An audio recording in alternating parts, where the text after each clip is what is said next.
Here we are, Ducks Don't Get Cold Feet, and we have a very special guest today. This is episode 36, and I've seen this man do a lot of things. Some of that on the football field for the Power right now, and a lot of those are in the field working on cars, because this man has definitely got a very big passion for cars. I'd even go as far as saying Australian muscle cars.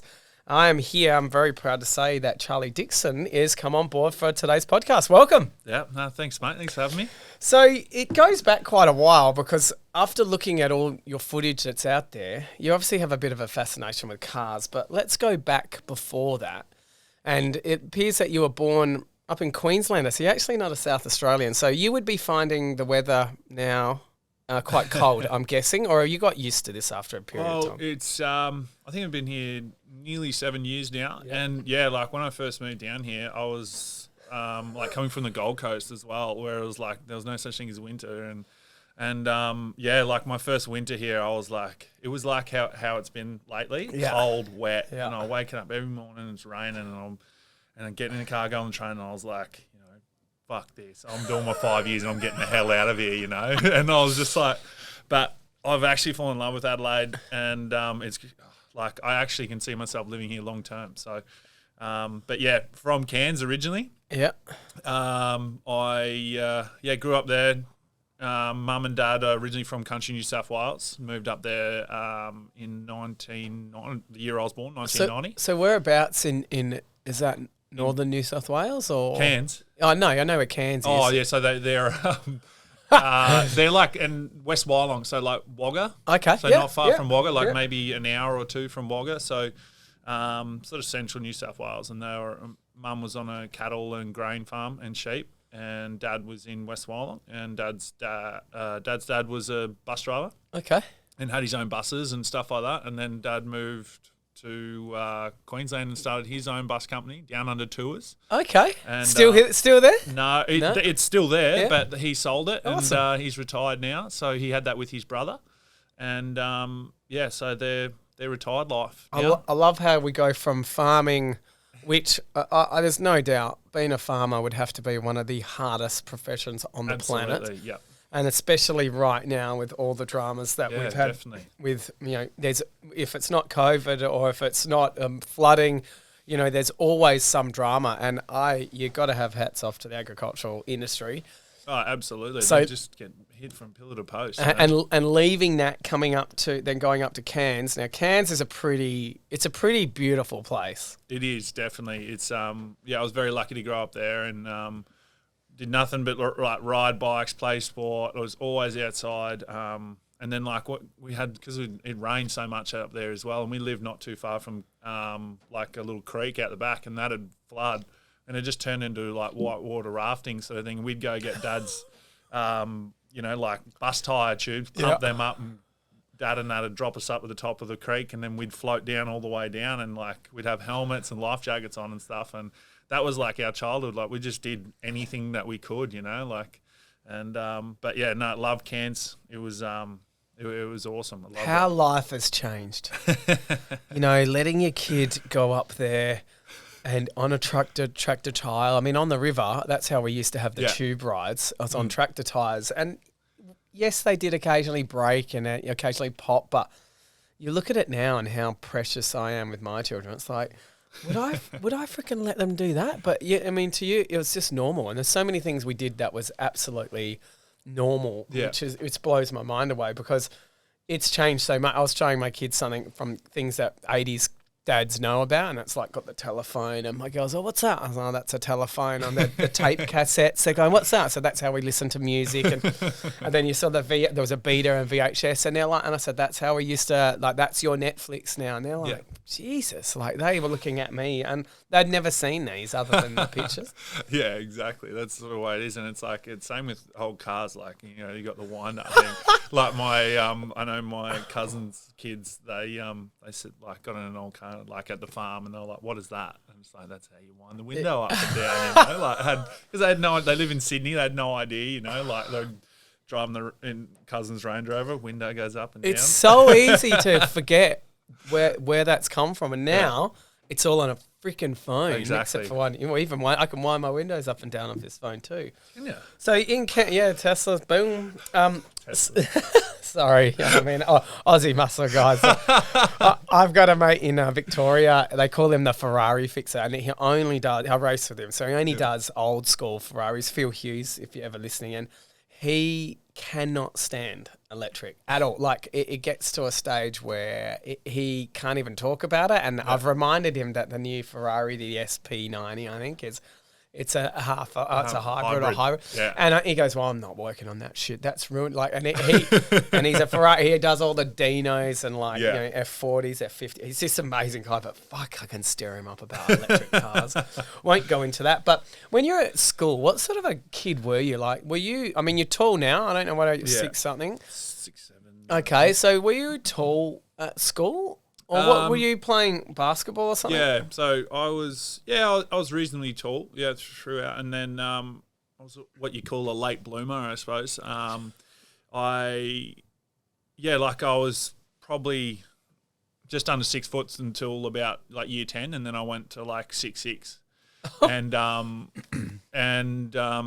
was this skinny kid. But like I was not interested in school at all. Like nothing. School or sport? School. Okay, yeah. No, and that's all I wanted to do was play sport. Yeah. I wanted to be a basketball player, and then school I went to, Cairns State High, they had a basketball program there. So that was the main reason I went to that school, and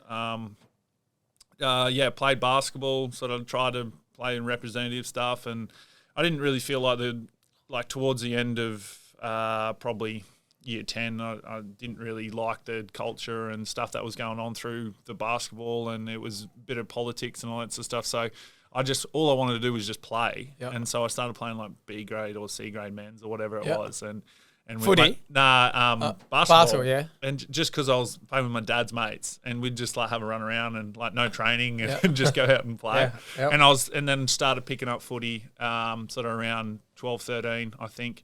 And because my brother loved it. He was sort of all about it, and he's pretty much the main reason I am where I am, because he would beat me at anything that we did. Like we're competitive, massive. I'm a massive competitor, and I literally put that down to him, because we had a basketball hoop down the back of the house, and he wouldn't let me win at anything.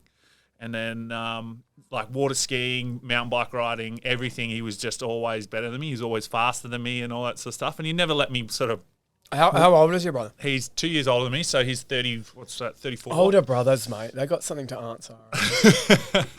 But no, it's just... And like I looked up to him, and I wanted to be as good as he was at, everything, won all the school, like he was a fast and had long distance, and he sort of had the full package, where I was just this like kid who couldn't really get fast. I think the best I did was like third in the cross country, and like I wasn't really good at sort of anything like that. But I sort of willed myself to become sort of who I am today, I suppose. Where I would just get bashed from pillar to post, didn't matter what I did, but I just kept going, and I put that to my brother, because he made me as strong as I am today. So that was it.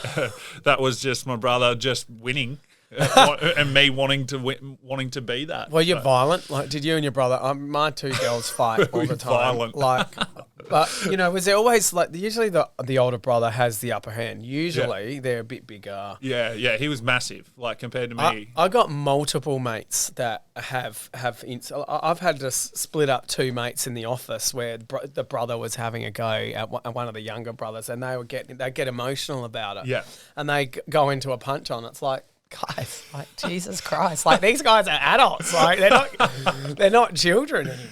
Yeah, I think we had like, you always have your arguments, push and shove, and I think we've only had like maybe one or two proper punch-ons, but like that wasn't usual. Too much. Yeah, like usual sort of stuff. But it's like we couldn't be closer now, and he actually wants to come down here and build a house for me, so which is good. So which would be awesome to have, because I've been down here for 7 years by myself, so it'd be nice to have some family and and he's got 2 little kids, George and Florence, and his wife. So Steph, who I'd love to come down, and they live in the house.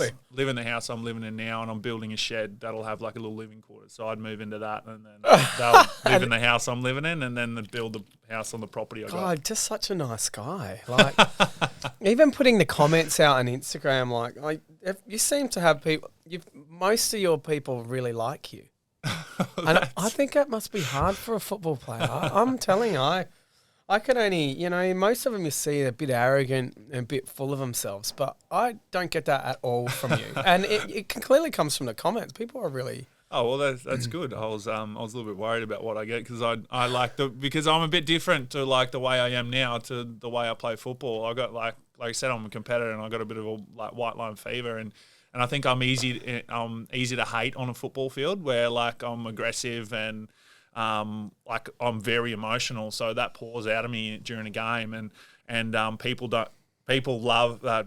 I'm an easy target, I suppose, and like because I suppose I'm not really inconspicuous either about the way I play. So I'm a bit of a crash and bash player. I'm not the classiest or silkiest. So it's if someone's in my way, I normally try to. Well, they're gonna know that I'm there, I suppose. Well, mate, you're such a nice player that you even jump into the crowd and have a seat with them. Like that footage of you where you had no other choice other than jump the fence. Yeah. You just sat there. Like that's, I don't know. I think it's special and it's really good to see. Not much of a football supporter, so don't. That's all right, don't mate. Get me. Don't worry about the. Not as enough detail for. I haven't sat and watched you played all your. That's all right. I'm sure many people have, but I think it pretty much all started for you when you got drafted to the Gold Coast Suns in 2010. No, 2000. Because I didn't get drafted because I was like a Queensland's priority pick. Yeah, so 2011 is actually when you started. When we started playing, and I got picked up by the Gold Coast at the end of 2008. So I moved away from home when I was 17. Yep. And went where my brother was. He moved to Brisbane to go play football, to try and play AFL as well. Your brother just not good enough. No, well, he went a year late, where he should have gone straight after school. He went the year after. So where he was a bit older and there's sort of young kids sort of come through. I think if he had gone like when I went, I reckon he would have got picked up and he could have developed into a really good footballer because he had the size, the strength and everything like that. You're talking, so last episode we had Roger. I watched half of that. And him talking about the window is so small for professional athletes. Definitely. And, you come in here because you've seen people on TV, you just assume, there must be 40 or something like that. And I'm like, oh, fuck, he's 32. Oh, shit. And even at 32, it must be getting close to, there's not many years left in a 6'7", 32-year-old playing AFL football from a very young age. Yeah, no, definitely not. And like I said, the way I sort of play, I've had a lot of sort of high impact injuries, and I broke my leg, and I've had 6 surgeries on my left ankle and 5 on my right. So, and then I've had face fractures and knee operations and just a heap of stuff that's like normally football's like soft tissue and all that sort of stuff, where mine's sort of been really sort of high impact and me having hypermobile ankles, they've been my sort of major sort of problem. That's what's kept me out sort of this year. So I've had 2 surgeries this year. So, but yeah, that's it is like I'm 32 in September and I'm getting old, So in football years, I'm an old bloke, and it's like, and I remember like having all the old blokes come in to the football club, like at Gold Coast, like Nathan Bock and Jared Brennan, and they always talk about it, like it'll go like that. And like I was like, yeah, whatever, mate. I'm just here living my life. Next minute, I'm 32, and you're saying the same thing. Saying the same thing to these young blokes, like. But like you got to grasp every opportunity you get, like because we only have a window of like 10 years, if that. So with the draft. Yep. Oh yeah. Yeah. So you were like number 1. So I was so in 2008 I decided not to go into the draft in 2008, and I went to and signed with the Gold Coast for a 3-year deal. I was the first signing. And then there was, I think later in that day, there was 2 or 3 other boys who signed. Yep. And then they just sort of started signing blokes along the way. And we went. So I became. That was the first team too. First team. So Gold Coast. We were called GC17. Okay. So like that was it because of the 17th team and we were the Gold Coast. Yeah. So went and so we didn't start training till the end of 2000, so like November or something like that, and it was just basically the Queensland side really of young kids, and we all got. I was like again an older kid. And then they had sort of all the younger blokes coming through because we played TAC Cup, VFL, and then AFL. So we had, so 2009 was TAC Cup, 2010 was VFL, and then that's when we got all the Gary Ablett, Nathan Bock, and all the Campbell Brown, big signings, Carmichael Hunt, and all those guys came through. And, and then signed all those blokes and then, into the AFL. So... Do you remember your first game? I do, yes. We played Carlton at the Gabba because we didn't have an oval. Yep. So, like, that was our home game. Yep. First home game, we played Carlton. And I think, we got smashed. And I remember I kicked the first goal. Really? Yeah. So, I kicked the first goal and... First ever and we were down by like 40 points or something like that, and I gave it the world, like I was like, come on, let's go. And but I think we got done by like maybe 80 or 90 points or something like that. But I mean, it was a pretty awesome experience. What were some of the feelings? What were you were your parents there? Yeah. Brother was there? Yeah, sort of had the whole family there, mum, dad, sister, brother.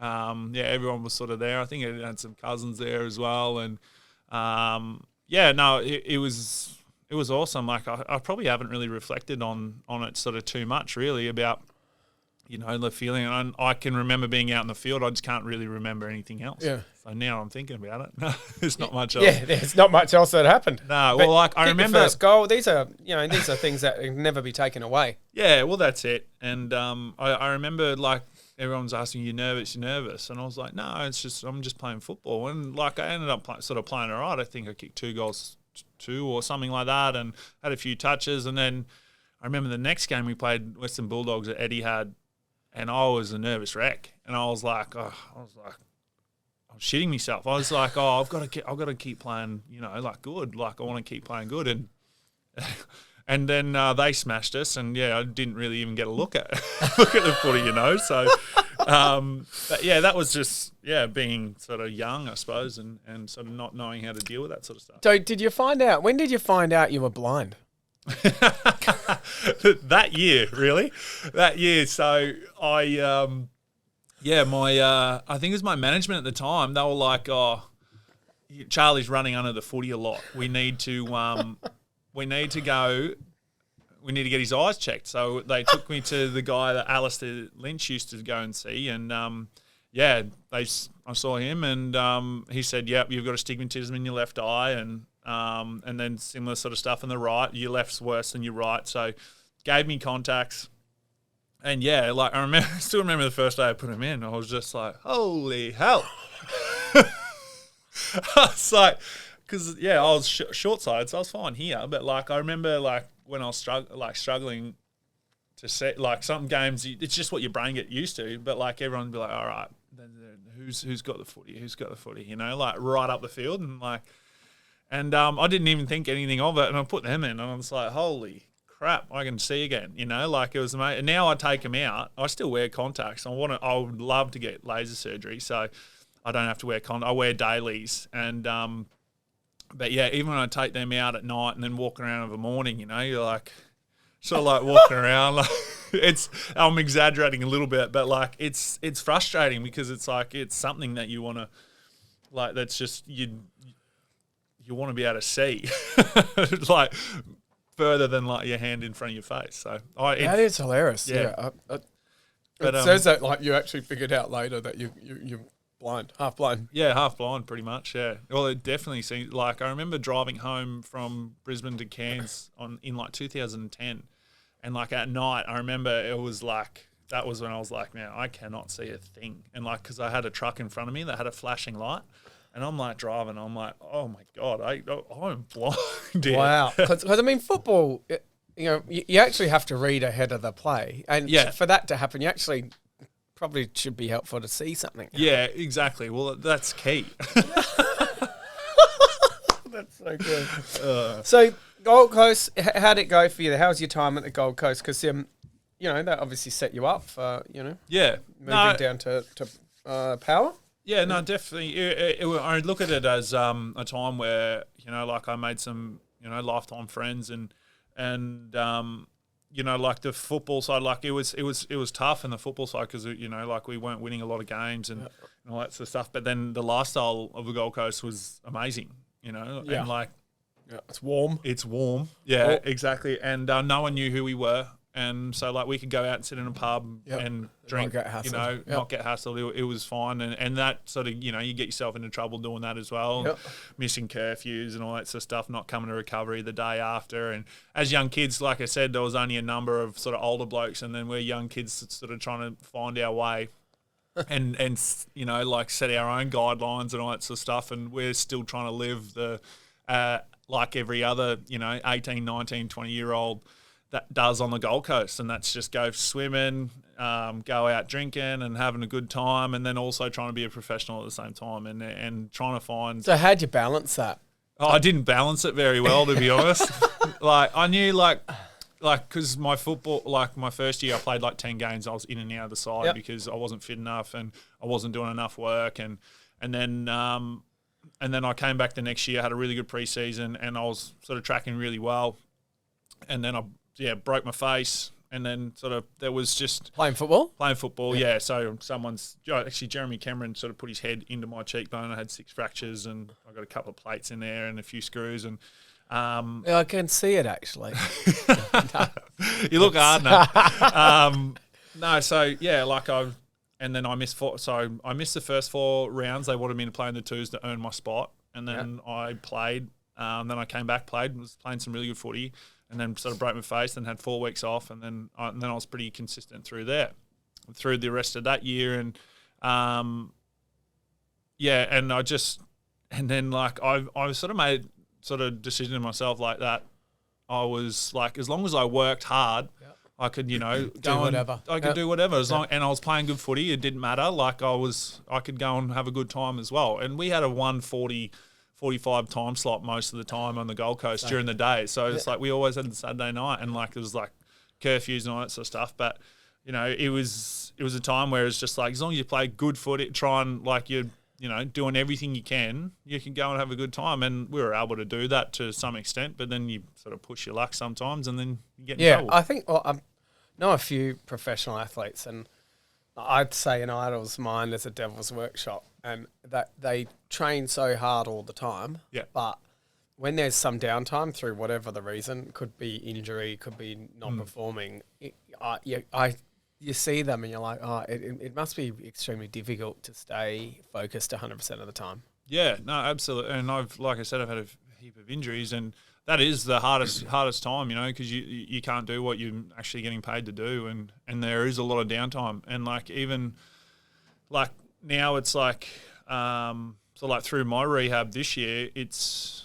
like I'd come in and I'd be done everything by like 10 o'clock, 10:30, 11, my whole day is done, and the boys will be there till like 4 o'clock in the afternoon. I go, and then like I'm lucky now because I'd have my car stuff, I'd go and do all that. But back in the day when I was doing that, like I'd have nothing. Yeah. And you'd go stir crazy, you know? Like, and it's same, like I've only had the car thing for the last sort of probably 3 years. Yeah, it seems 4 years. And in the same time you're injured and you definitely feel alone, like very alone. So it's very hard, like, and anyone going through injuries and stuff in professional sport, like it's it can be a lonely place. And I think a scary place too. Absolutely. Like, not a professional athlete, just flagging that. But I would be terrible if I couldn't actually, do what I do. Yeah. And if I was for some reason incapacitated, I would be terrible. And you see people that trying to recover, whether it's from something serious, like if you've got a broken face. Yep. Do you still run them, right? Yeah, no. So the face, that one was fine. Like I was probably running, like it was a 4-week sort of injury. I had the surgery, and then I was like sort of running in 2, and then I was sort of back after the other 2. Where it's like, but when I broke my leg here in Adelaide, sort of like my foot was nearly sort of facing the other way, and spiral fracture down the leg, and then I had the surgery, fixed that up, and then once that sort of started to come good, and then I started running again, there was something wrong. Yeah. And I couldn't get going. I'd have a really good day, then a bad day, and then a good day, and then I couldn't get out of bed the next day. I couldn't walk. It was just like excruciating pain. So basically like running around with a rock in your shoe, like shooting through up your leg. And I couldn't understand what was going on. The scans didn't show anything. There was nothing happening. So I'm sitting there in limbo, not knowing what the hell's going on. Yeah. And they're going, you should be right. You should be running now. And I was like, yeah, well, I fucking can't. Like, what is going on? And so, like, and I struggled mentally, massively, like, and like to the point where I didn't know what I was going to do, where if I was ever going to be able to play football again, and personal life, some personal life stuff wasn't going really well for me either, and I was really struggling with that, and I didn't want to be around anyone. I didn't want to be with my family, or I went home for a week and just I couldn't stand it, and I just wanted to be by myself, and it's the worst thing you can do for yourself. I was on antidepressants and everything, and I was just trying to like put on a brave face. And I remember I'd go to the club and I'd be bawling my eyes out on my way to the club just because I just didn't know what to do. And is there enough support for like? Yeah, there is, because like I know there was support. Everyone was just trying to come at me. I just didn't want it. And like I'd get to the club early so I could sit in a car park and pull me shit together, and then I'd go in, and then I'd try and be all right. But everyone knew I was fucked. I wasn't happy. I wasn't being a good teammate. And then when I did come back, I was still not great. And like I was trying to help like win and all that sort of stuff, but then I wasn't helping myself or any of my teammates. I was being very selfish. And and like the club saw that, and then they sort of dropped me and from the seniors, and then like they said, when you need to get yourself right, you're not going to play any football.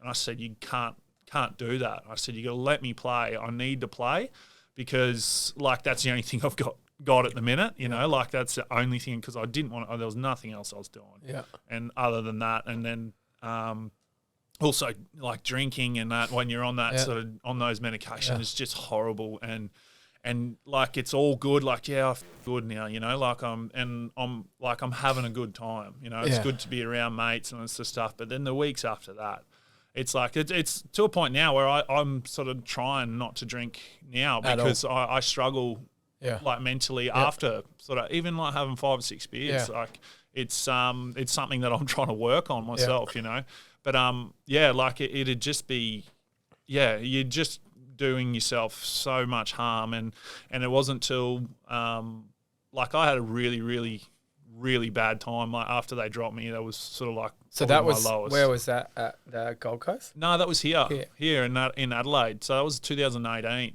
or 19, I think it was, after I broke my leg, and that was probably the lowest I've ever been. And like, and I've had everything given to me. Like my family have done everything for me, like, and people look at me and then like, oh, I'm so lucky to have the opportunities I have. I am to a point, but I've worked to get to where I am.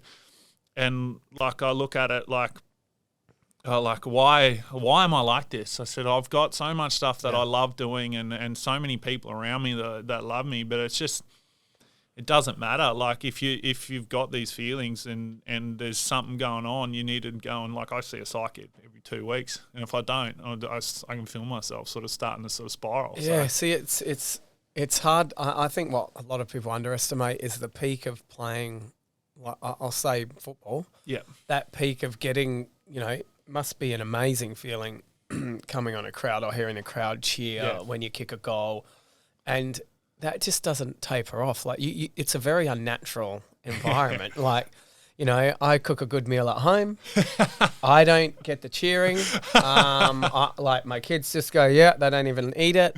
My wife doesn't even say anything. And I'm like, fuck, I just did a great performance, but I don't get that. And let's face it, no one really gets it. No, well, that's it. I mean, like there is nothing better than playing out in front of our fans at Adelaide Oval. Yeah. Like they are unreal, and that feeling is something totally different when like they're playing in excess song before the game. Like that stuff is like spine tingling sort of stuff, and that's how you get like jacked, ready to go. Well, but it's the electricity of humans, right? Exactly, that's it, and it's and that's the peak. Like that's the stuff that I love. Like everything in between, like with football. That's that football playing that sort of.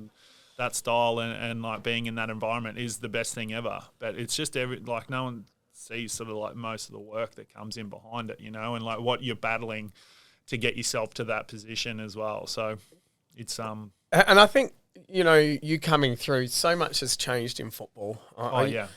Look, in the old days, they're drinking beers like they're probably at half time, but they're definitely drinking beers straight after the game, getting absolute poleaxed, and you think of Warney and all that of cricket. And the kids of today, they have so much pressure on them. I'd go to as far to say more pressure than the olden days. And there's so much more at stake. Yeah, they're probably getting paid more and they're have to perform, or the other thing is there's another 10 kids wanting that position, probably an understatement, probably 100 kids wanting to hammer them down. When you sit there and the recovery through injury, which predominantly would lead to heavy sedation or oxycodone or, these strong pain relief drugs that make you feel really good. Yep. And then to come off that, you have receptors which to come off codeine and whatnot. It's unnatural. Where if you use cannabinoids, which is medicinal cannabis, that's meant to be better for the way that you can recover. Where opioids, just once you stop, they're like, well, hang on, I've just stopped having it, and it's a real thing that there's not just football players, but there's many people that cannot get off that addiction. Yeah, absolutely. To codeine. And I see it as an ongoing problem moving forward because it's accessible to the stage where if you've had your more fair share in injuries, but how else do you get through that other than the mental anguish as well? Yeah, you go through some tough times at home. I think you had a relationship breakdown, or it must be really hard. And I see just recently we've had that Bailey Smith or something getting busted because the AFL has a very unusual rule of illicit drugs. So you have a 3-strike rule where you can be caught having these drugs, but it's not until the 3rd strike that I think the public finds out or something like that. I think it's the second. Oh, the second, right? So these young kids, I'm sending a mate a picture of you holding a bag or something. Probably not the smartest thing to do because as a football player, everyone wants to see, and especially a Crows supporter wants to see you do fuck up, right? Yeah. So when you're out and you're seeing the footage, other people filming, they just want to see something that's not right because that's valuable to them. Yeah, absolutely. And that's pretty much I can't remember last time I've been out. But that was something that I had no idea about when I moved down here. They told me you're in a bubble here, and that was the thing. I remember the first time I went out, it was just you're in a line. There's a line of people, and there's just people with phones up straight away, and I'm with a couple of boys, and people just throw the phones up, and as they're walking past, people yell at you, call you a fuckwit, and all that sort of stuff as well. I remember the first time I was in a club. Really? Yeah, first time I was in a club here in Adelaide. I'd only had a couple of beers, and the boys just took me out. And I had someone literally take their time, walk up to me, shake my hand, and call me "see you next Tuesday" to my face. And as he shook my hand, and I was just and I didn't let him go. And he's trying to pull away, and I was just "Oh, am I, mate?" And I was just but it's I had no idea what I was getting myself into, and that's and I was a 25-year-old. So you got a young kid who's got Bailey Smith, who's got he's the biggest profile in AFL at the moment, Worst haircut. Yeah, well, that's it. That's the way to go, mate, these days. I don't see your mullet, mate. No mullet. I've just gone all business, mate. Shave the lid, done. So that happens. Yeah, exactly. And for young kids, 18, 19, coming in, like just turned 18, 18, fresh 18-year-olds coming in and trying to play football. And trying to play football is the easy part of their life, you know? That football part's probably the easy part. It's just dealing with everything else, especially if you've already got a bit of a profile and you're actually a very good young talent coming in who's going to play games like straight away. They need to have a really good support system behind them, and the clubs do really help them out. But there's like if you're a kid like Bailey Smith, who's a genuine freak, and he's a specimen, you know, like there's a good looking dude. Yeah, he's you know, like it. He needs more than just like his family and a few other people around him too. And like I feel for the kid because he's obviously lost his way a little bit towards the end of the year by the sounds of it, and last year and he's working on himself now, and it's just But he's one of the dumb ones to get caught. You put it like that. I mean, there's plenty of athletes that do what he does, plenty, and.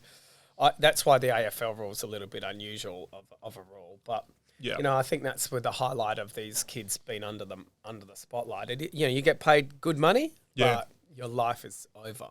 Yeah, well, like I look at it like I'm looking because I'm coming to the end of my career now. I look at it as like I'm generally looking forward to my life starting after playing football. You know, like not that it hasn't, but like just you know what. That time when COVID first hit and we had like 2 months or something like that, I had the best time. You actually put out a YouTube clip. Yeah. And I literally had an amazing time being a normal human, like going to like my shed was like my work. So I was like walking down. I was going to work in the morning, doing whatever I could at the shed and then going home and like at normal hours and not getting up ridiculously early to go. I was still training and all that sort of stuff, obviously, but it was just like normal. And I seriously had the best time ever. And it put me in a really good headspace as well. And that was my sort of best year to date. Sort of thing. I made All Australian and the following that year. And that was just, I think that was just purely because I was able to sort of just relax a little bit, you know, and try and just take it at a step at a time, and I think that's the most important thing is not trying to look too far forward or not getting stuck in the past in sort of stuff. And I find that really hard for me because I'm an overthinker, and I get lost in just stuff that's happened, and then I play it over and over again. I lose sleep over it, and there's just always stuff where you think. I always think that like, well, what if I did this? What if I did that? Or what if they did this? You know, like it's. I think when you realise that, you perform better. It's no different than in a work environment for us. Our team members that are happy are generally performing better. Generally. Yeah, it's easier said than done, you know? It's a lot easier said than done because what happens at work is one component. What happens at home is another component. What happens in your friendship group is another component. And, you know, I've been saying that you are made up of the top 5 people you spend time with. So a bit of this, bit of this, bit of this, bit of this, and that, you know, that technically are the people that you aspire to be, or, you know, there's something from them. And for me, it's true. Like, I think if people I want to hang out with, there's some quality that you go, oh, geez, you know, that person's really genuine, or, you know, I actually really like the person, how they do this, or there's something about that. And that's why you choose your friends. I mean, you know, you got everyone that wants to be your friend. You're a football player, and they might want free tickets. I don't know. I'm not sure, but you'll have, you know, there's something there that, you know, there's got to be something there that makes people perform. And you talk about finding yourself. I mean, your Port Adelaide Football Club's leading goal kicker 2017, 220, 221. You know, runner-up Coleman medal 220. I mean, you've done an amazing. It's amazing results, and considered what you've seen as, you know, the injuries have put you out of action for a long time. When you have an injury, do you feel like that injury comes back? Or is it stronger? Like the old, now I've got my leg's not broken anymore. It's stronger. Like, like I don't know. I've never broken a bone, but I'm assuming is that bullshit? I don't. In probably not. Or is it mental? It's probably both, to be honest. It just like it's something that like you got to continuously work at. Like with my ankles, it's all about the calf strength and the support around that joints because there's the ligaments and everything. Didn't that Crows guy make the guys ride too many bikes and they all fucking did their hamstrings or some shit? I'm pretty sure. Yeah, that was. I think that was. They were doing like triathlons and all that sort of stuff. And when you ride, like your hamstrings they get shortened. And so, What happened? That's apparently what happened, and they just started doing pinging strings flat out. So that's like it's because I've been riding mountain bikes in like for my rehab and all that sort of stuff, but I'm not riding them like doing Ks after Ks. You know, like it's probably I'm only doing 15 Ks at a ride. You know, isn't it Crows that went to that voodoo camp as well? Was that the Crows as well? Apparently. Like, holy hell! Like, I mean, as the opposition, if that's not ammunition for trash talking someone, oh my god! Yeah, no, that doesn't sound like a very good situation, to be honest. But whether it was true or not, I've got no idea, and probably no comment either. So, that's all right. So we're sitting there. We talked about football quite a lot. You know, so it's what's made you up of who you are today. So, to be honest, and I think having time to reflect on your life at the funny old age of like 29, it would have been, no? Like it's quite young, and most people don't. Yeah. Because most of the time we pull apart all the things that we're doing wrong, and we actually don't celebrate the things we do right. I've learned I like celebrating wins, whether they're big or small. I think it's so crucial because we always talk about the negatives all the time. Absolutely. Sitting there and this, and it's like, hang on, let's celebrate the small wins because it's a lot of small things that make a life spectacular in my eyes. Yeah, absolutely. But in that time, you realise that you like cars. Now, I find this hard to believe that it was just a realisation. Was this through heavy therapy that it come out as a Aussie muscle cars. Yeah, I look like a lumberjack. I think that is me. No, I like no. What was actually? I mean, you've got your Drivin With Dxion YouTube channel. Yep. And the cars are highly modified too. They're not just your here's an EH Holden. Like they are fully modified. I'd hate to think how much guys have spent on those cars. No, exactly. No, that was it's basically from a dad. Like he was a car. Is your dad still around? Yeah. He's in Cairns, and so he would always tell me stories about his cars. I built this, and then I crashed this, and like he'd always talk about his green panel van, XC 1977 or 78 panel van, 351 4-speed.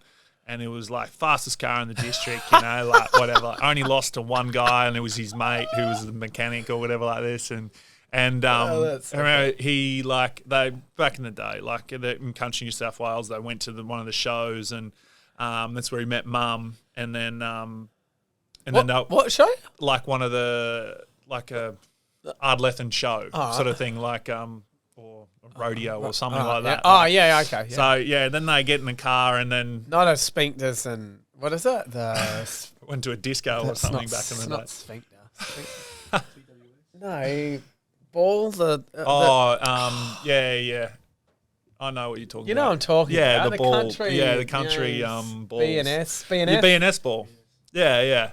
I think it was an actual like the Royal Show. Shit! Okay, I think totally like different events. Yeah. But anyway, back in the day, you know how they go, and then they start driving back, and then Dad's got Mum's brother in the car, and they're flying down the road, and then Mum's cousin was on a motorbike out the front.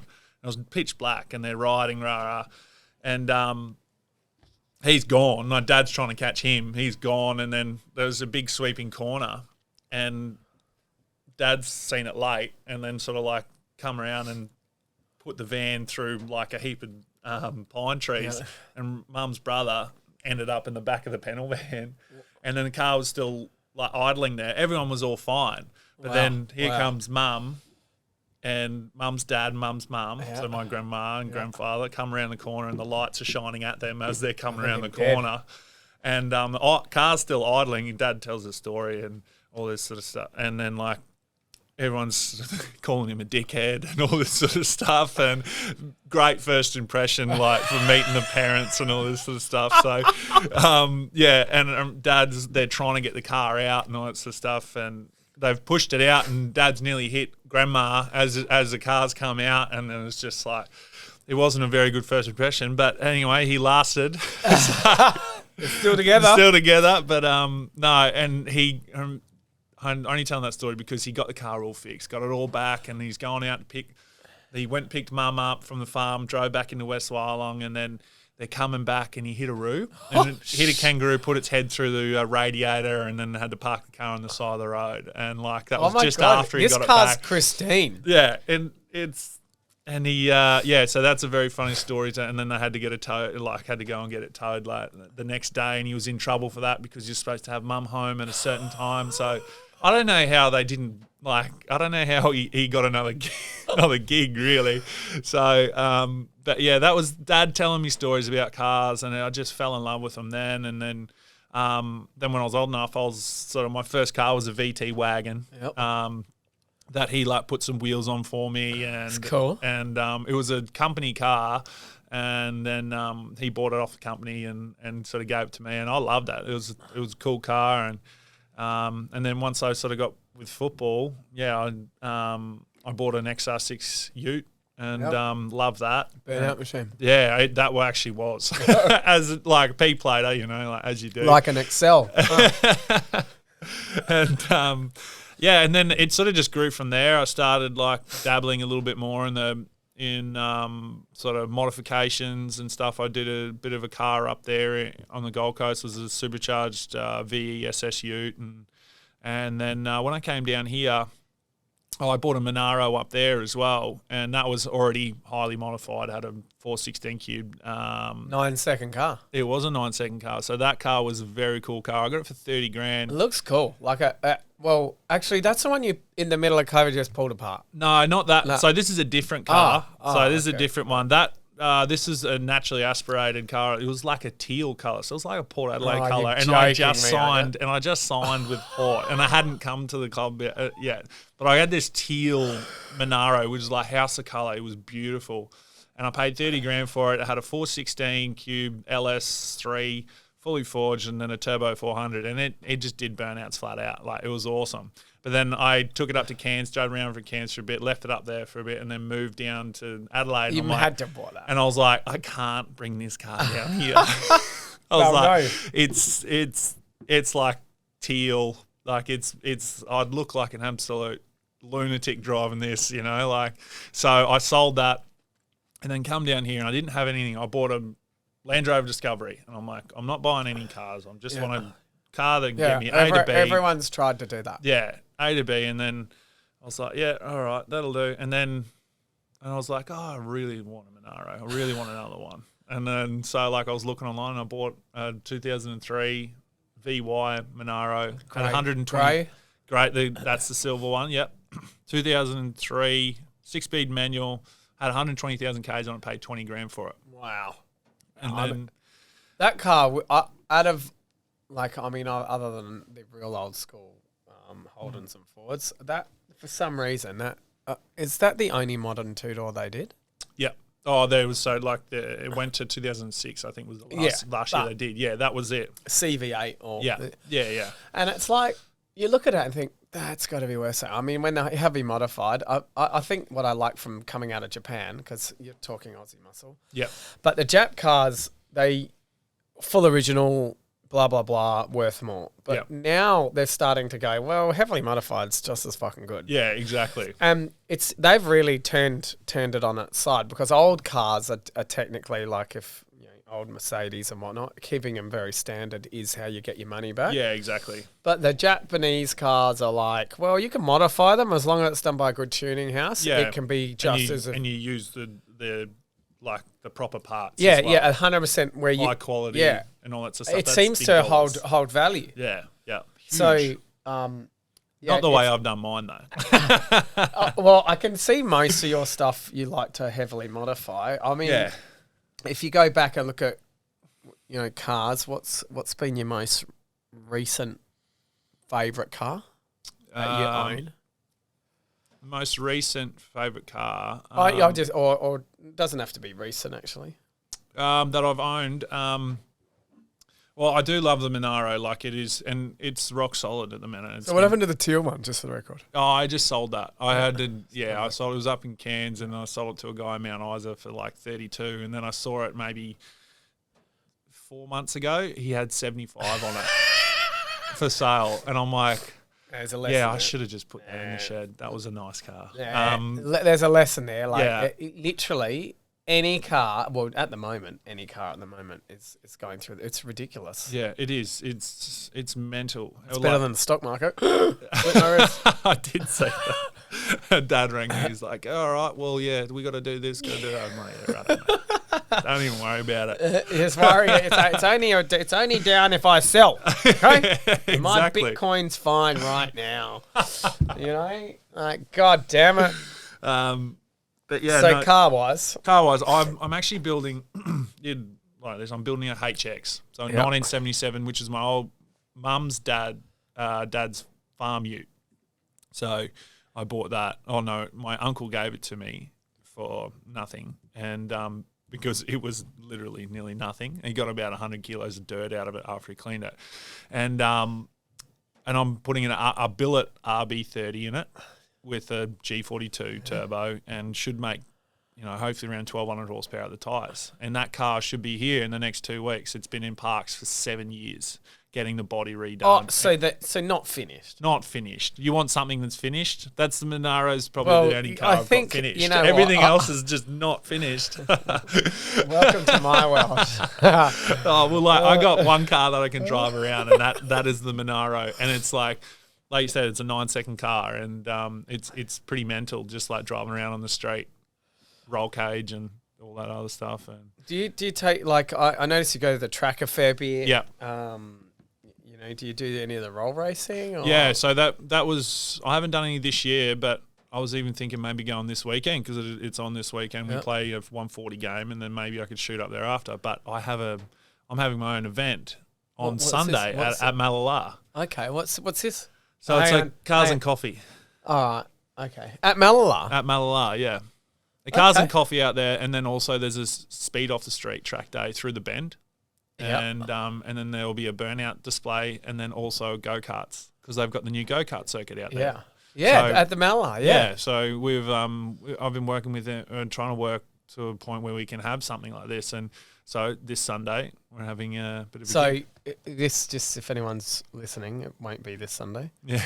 But yeah, exactly. So look out for coffees and cars. Is it called anything other than coffees and cars? No, just we had pretty simple. Yeah, pretty simple. Coffee and cars. So how do you find that? How does someone find it? Like Instagram or something? Yeah, it's on Instagram, YouTube, Facebook, all the usual sort of stuff. So we can put that out, but it won't be for this Sunday if anyone's listening. Yeah. Well, you know what? It could be, but.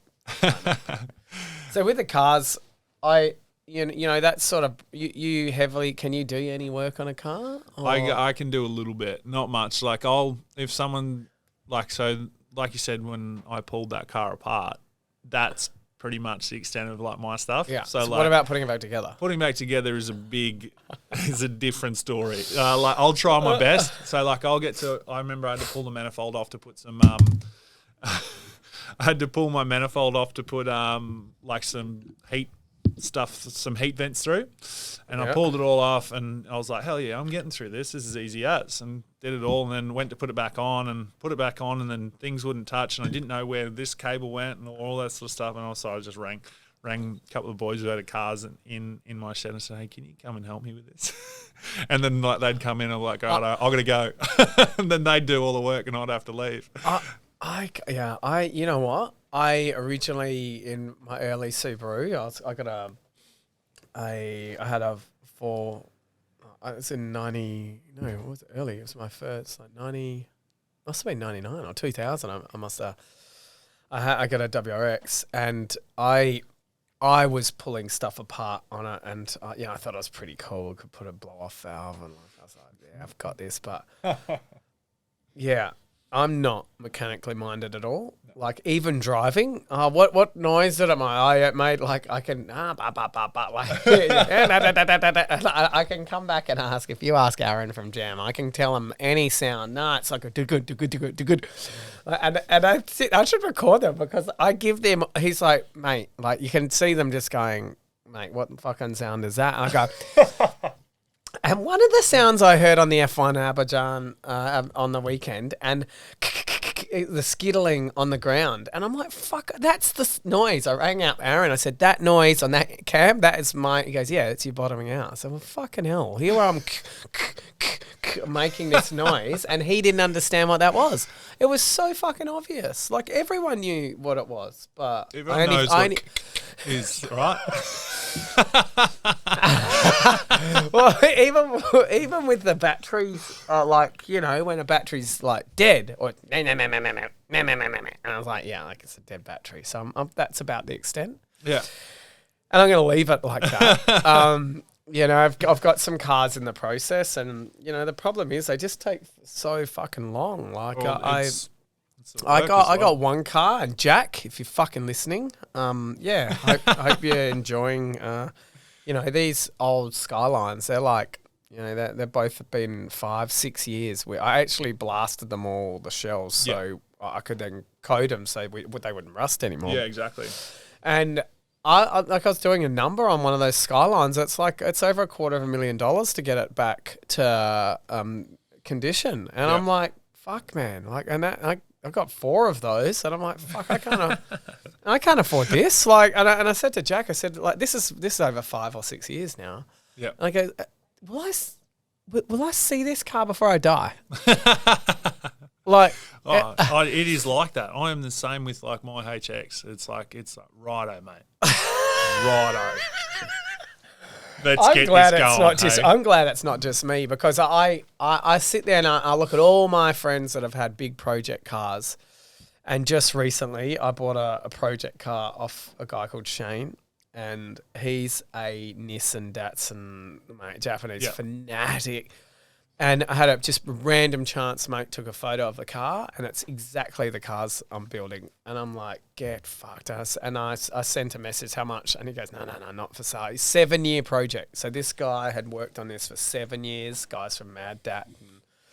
And then I said, no, how much? Like, he's like, mate, I've had it on the road for 5 months, 3 months, not even that, like, really fuck all. And then I set a price over the phone. He goes, yeah, that'll do. And I went up there and shook a hand and bought it next day. That's amazing. Like, I was like, fuck. And I rang up Jack, said, fucking Jack, come out and look at this car. So Jack met me out there, and Jack's like, mate, this car is mint. It's in such perfect condition. It's got R34 GTR running gear through a 1973 Skyline. That's right. I remember you showing me the photo. That's amazing. Mate, and cool. I look at that and I think, look at the passion that I know he had to do that, and the time. And I drive it now, and I'm like, it feels like a brand new car. Like it actually drives well. But I said I'm never going to touch it, but I'm going to put an exhaust on it, and it's all running standard. Like it's standard. Oh, you got to put an exhaust on it. You got to make all the right noises. Yeah, it's got to sound yeah, exactly. So anyone in a car, like the turbo's like that. It's a race car. It's like.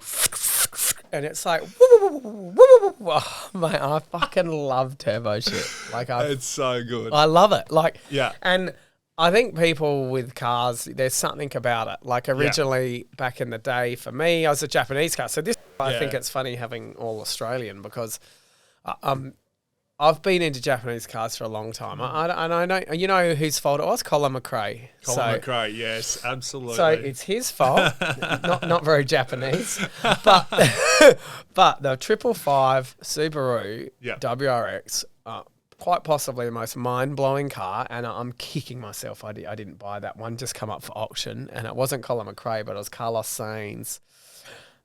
It wasn't Possum Born, it was Possum Burn. Like it was their rally car that came up, and I didn't buy it, and I should have, because I am a freaking Subaru fanatic, and I just didn't. I should have, and it was in condition from last rallied. So I actually didn't even ask if it started, but it was so that nothing had been touched to it since the last rally. From the last time it raced. Last time it raced. That's awesome. Why didn't you buy it? I don't know. I had a few people actually saying to me, you know, I said no more cars. My wife definitely no more cars, and I made this pat no more cars, like just Yeah.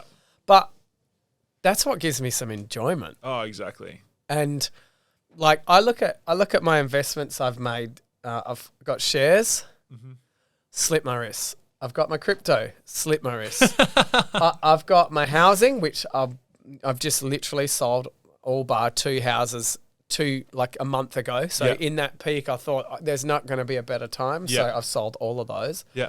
And then I bought the cars, and I'm like, I get way more enjoyment from these, and that to me is my investment. And that's why people look at it like, I drive them, I have fun. Yeah. But people go, oh, fucking wasting your money on cars. I mean, it's no different than having a house or a stock market. Like, these days they are. Like if you buy the right ones, I don't buy the right ones though. well, yeah. Well, I buy them and then I want to make them like the way I want them, and then no one else wants them that way because that's the way I like them. It's like a house. Yeah, exactly. But no, that's it. It's a genuine passion, and you want to be able to, like it's a genuine release for me outside of football, and I can see it's obviously the same thing for you outside of work. Yeah, totally. It totally is. And I I keep getting told it's only investment if you sell it. That's true. Okay, yeah, it's true. God damn it. So if we look at your football career, it's been like what's that since 12, yeah? So it's a 20-year career. 2011. Was it 2011? When you start up? No, your actual careers. Yeah, sorry. So is the average career about 15 years? No. 10. Not even that, I don't think. Yeah. Average career, I think 17, 27 maybe. And if you really it used to be the average AFL player was like 4-point-something years. Really? Yeah, like just in for a bit and out, but it's probably a little bit more now. With the incidences happening off field, like and more the mental health issues that we now talk about, that I guess back in that when I was a kid, we never talked about mental health. I don't think. No. I actually think it never was a thing. No, not even when I was a kid. You know, there wasn't sort of that much anyone sort of really talking about that sort of stuff. You know? And even now, I listen to what my daughters. I got young kids; they're 7 and 8, and I listen to the conversations that come about. Where do you think it's all going to end?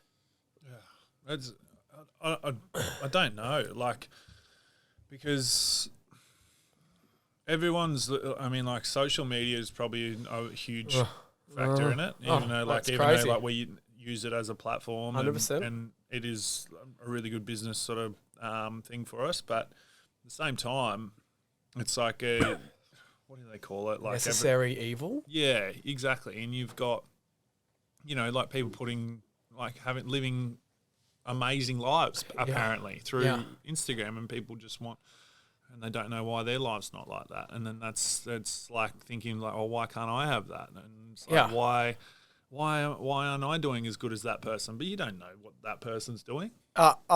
It's purely like being unhappy with your sort of own environment. I think it's you hear of people taking a holiday so they can do Instagram.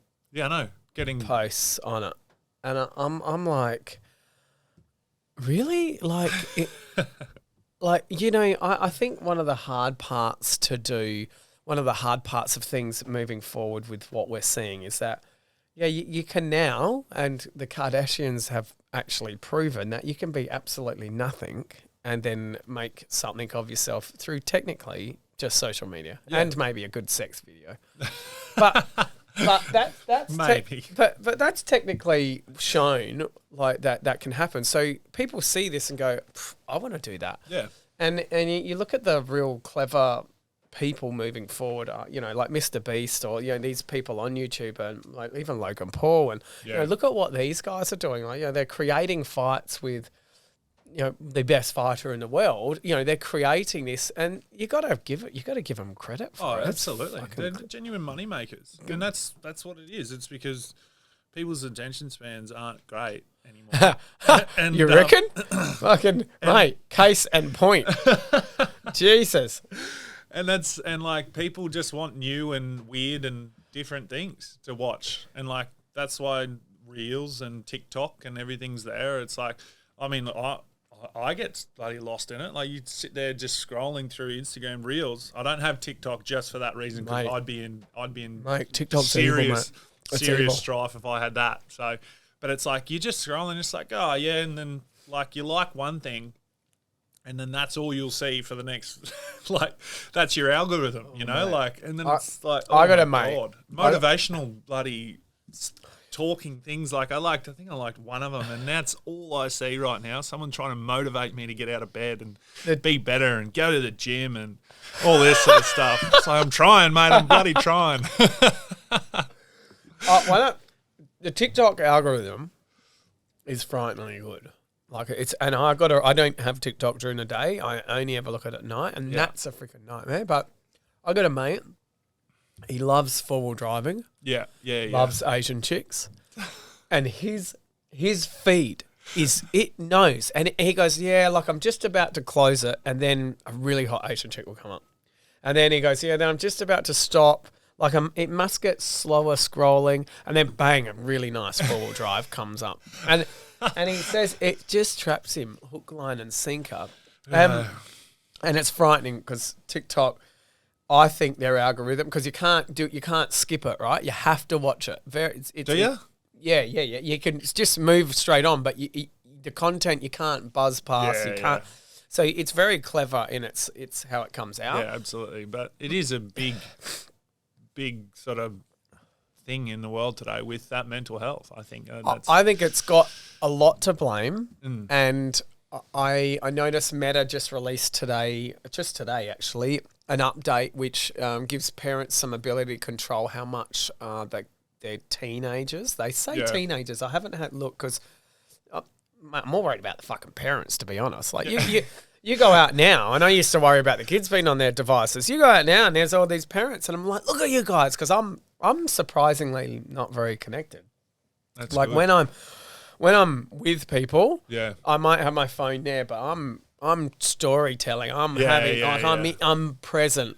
And like that's another thing. It's like people revert back to that because like if they're in a situation or like they go somewhere where they don't know as many people, and like, the easiest thing is to just grab the phone and just like look like you're busy. Like, so you don't look like you're an awkward person standing in the room like, look at that weirdo over there. What's he doing? It's like, oh, I'm just waiting for a coffee. Like, give me a spell. It's like, what, because I don't have a phone in my hand? That's some of the stuff that like you don't think about, but like you just subconsciously do that instantly because you're like, oh, I'm feeling a little bit awkward. Oh, quick, I'll grab my phone so I don't look like I'm... Oh my God, you're absolutely right. And I think we're trying to step forward, moving forward, and that when you look at what's happening with so much, mental health issues, so much suicide, so much, and the combination at the moment of the media just making everything bad. Like, I know. And I don't know if it's just I've become more woke. I'm so woke I go for Port and Crows. Fucking hell. Like, I don't... I'm so woke. like, I don't know if I've noticed it more, but over the pandemic, I really started to, they're really drumming in vaccinations. And then I was like, now that's, not over now. It's, if you're not double vac, they don't even put not a paid actor on that ad. But anyway, then it goes into now like, blackouts. You got to have your power off at home. Like, and I'm like, going, is this the worst thing happening on the planet today? Yeah, like, I know. Okay, if I'm in a house and I have no power for days, is that going to be the end of the world? No. It's going to be a smelly fridge or freezer. But it's coming across like... You're not going to die. Well, that's what it comes across. I don't know if it's just me, but it seems to be so much more amping up from the mainstream media people. Yeah. And it's sort of doing my head in a bit, like to the stage where I don't listen to it. Oh yeah, I'm exactly the same. Like you get to it's exhausting. Like hearing about, like there is crazy things going on in the world at the moment. Like especially here in Australia with some of the floods and stuff. That's just like crazy. It's crazy. And bad. Yeah, exactly. And then like when you've got like the COVID stuff, and then like when it seemed like whenever it was starting to we're starting to do really well. We didn't talk about the things that we did well or anything like that. It's just like, oh, it's coming back. Here we go. And then it'd just be drummed into us. And need to do this, need to do that. And then there'd be the next thing. Then there's the next thing. And there's like, and the feel good stuff that, like you don't really see anymore as much, like someone helping another person or someone donating sort of money or doing something really, really good is probably only sort of seen on, I guess, your social medias and stuff. And mainstream news is just pure, like, depressing sort of, like, trying to scare the hell out of people. And I don't understand it. I don't watch it just purely because of that. I started watching like a bit of the ABC of a morning or whatever like that to try and see if that was any different as I have my morning coffee, and it's not that much different. And then like when you have all the election stuff on, like that was just, I just like quit. I am done. These blokes just yelling at each other and being absolute idiots. When the fuck will we get to a stage where we're all working for a common goal? Like, how hard is this system to get right? Like, I think if we can move back to how all this was created, and it's monarchy created, let's face it, we haven't changed a fucking thing. I mean, the Queen's still fucking alive.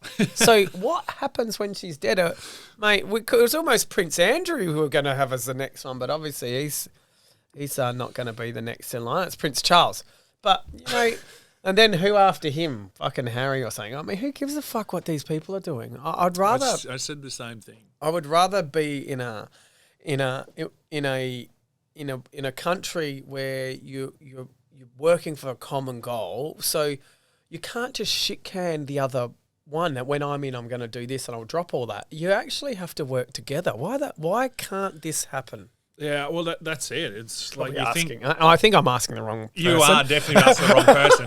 But at the same time, you'd think it'd be. It's like most of the stuff that like people want is just common sense stuff that the normal human being wants. That's gonna actually help them and provide for them. But you see people get in and like they promise the world and they go, oh no, but we're only allowed to deliver this. Yeah, because there's no accountability because they have to also answer to the rest of their team. And the rest of their government or whatever like they call it. The other 150 the rest of their party. People, the rest of their party. And that's the problem. Oh no, you can't talk about that because of this. And you think about how difficult it is. Like, we're in South Australia.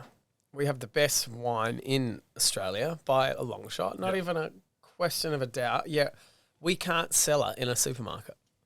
So as a consumer comes into our supermarket, they've got to go into the supermarket and then they've got to go to a bottle-o next door or, and then they've got to do that. Why the fuck, like most countries in the world, can't we buy alcohol in supermarkets? Why is this such a big deal? Oh, because maybe the liquor people want to have a bit of a...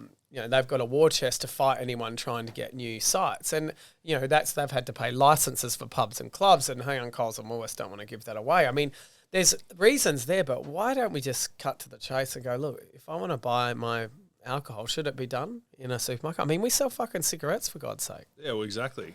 That's again, common sense is not that common, right? Yeah. So it's like... Maybe I think I start the one party. The one party. I think that's just something there where everyone's got to be on the same page. Like, it's like it becomes a problem when you can't. I think freedom of speech is starting to disappear, and you actually can't say what you believe because if people. But it's okay to be yourself though. Like that's it. It's like we just want you to be really like in the moment and be able to be yourself. But you can't say that. You can't. I think it's a bit bizarre. And when big tech take deleting Trump or just because you don't like what he says, like doesn't mean you have to listen to it. Yeah. But as soon as you start taking these real, they are real people. They're not bots. Well, hang on. Elon will get to the bottom of that. But you can't quite tell if what they're saying. If you just take them off because you don't like what they say. And, we had an incident over the COVID where our YouTube thing got pulled And because they were saying that the guest I had wasn't medically backed up or something. What was it? There's some terminology. The WHO doesn't agree with the WHO guidelines, and this guy has actually created a vaccine for COVID. So Nikolai Petrossi, who came on here, and they said no, that what he's saying is not true, and he's got his own. He's one of 12 people on the planet with a vaccine. And I'm like, well, I think he knows what he's talking about. But it got pulled from us. And like, we're just, some little, this is a huge podcast. Yeah, exactly. But we're just a little podcast. But it got pulled. And then if you want to dispute that, then you can get another strike. And then if you get a third strike on YouTube, they take your page down. No questions asked. Done. So what did you? We did nothing because it's too risky, I suppose. Not that we're lucky because we don't do our stuff to monetize, right? Yeah. We put it on Spotify. That's what we did. But we don't do our stuff to make money. We do our stuff because I actually really enjoy the podcast. Yeah. Well, that's it. It's like you enjoy it. And you're getting to hear different people doing amazing things from definitely around South Australia. But we want to share all the stories that we get. And when it gets, who's making the decision that we can't post that? Okay, that's YouTube on that occasion. And then if Facebook takes something down, like they sit there and who's controlling that point of call? I mean, I don't know. I got a bit, it's all a bit weird when you start to, anything that we've had's a little bit controversial. When we spoke out about some things, we were just being true to our word, or I would say, I wouldn't say balls. I don't know. Can I say it? Can I have the balls? I don't know if I'm saying that anymore. But just being true to our word, right? As honest. And saying, well, this is what we believe in. And, we made some big calls over the COVID thing. We had lots of heat going on within the own team. Like, people should have screens. You're not doing enough, I mean, what can you fucking do? No one knew what to do. Exactly. And every time you jumped so quick, bang, something else would happen. And it was really tough to navigate through. As it would be. Through that, dealing with unknown, dealing with at the time that I thought, if you got COVID, you're fucking going to die. Yeah. That was it, wasn't it? It's and then, hey, people are laying dead in the street in China. You're gonna die. And that's what happened. So it was like, well, fuck. So you're going with the information at hand. You got to bear in mind that most of your team are only listening to mainstream media. So, and I'm not having gone mainstream. It sounds like I'm being beat up, isn't it? But most of the team are getting their information from 7, 9, or 10. Yeah. And when you don't dig deeper than that, it's no different than what you've been shown through YouTube or Facebook or your feed, because that's what I want to see. So, exactly. So we had to navigate quite a lot. And every time we stood strong on something, like the not making our team being vaccinated to work, that came with a fucking lot of heat because we were being told we were the minority.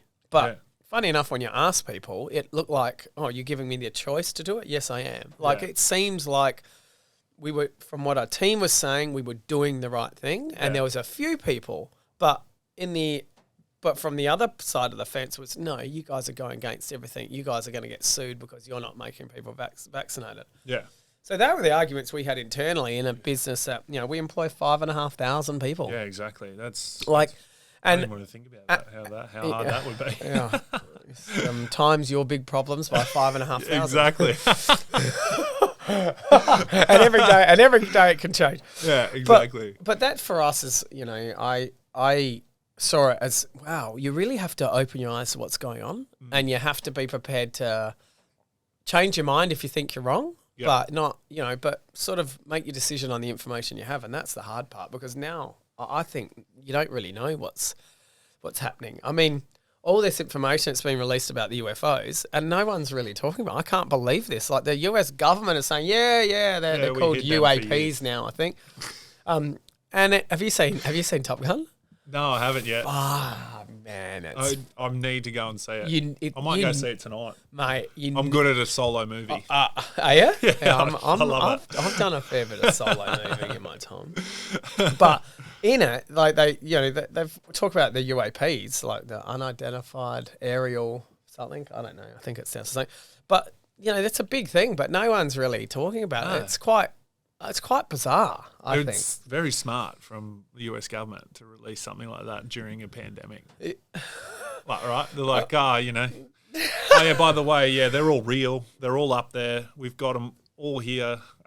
Or is it just another play to get more money for defence? Space defence. Wasn't there a movie? Fucking space. Like, oh, fuck. Anyway. UAP, yes. UAPs. Yeah, that's fine. Anyway, so if we move along to some of the questions, because we have had some questions come in.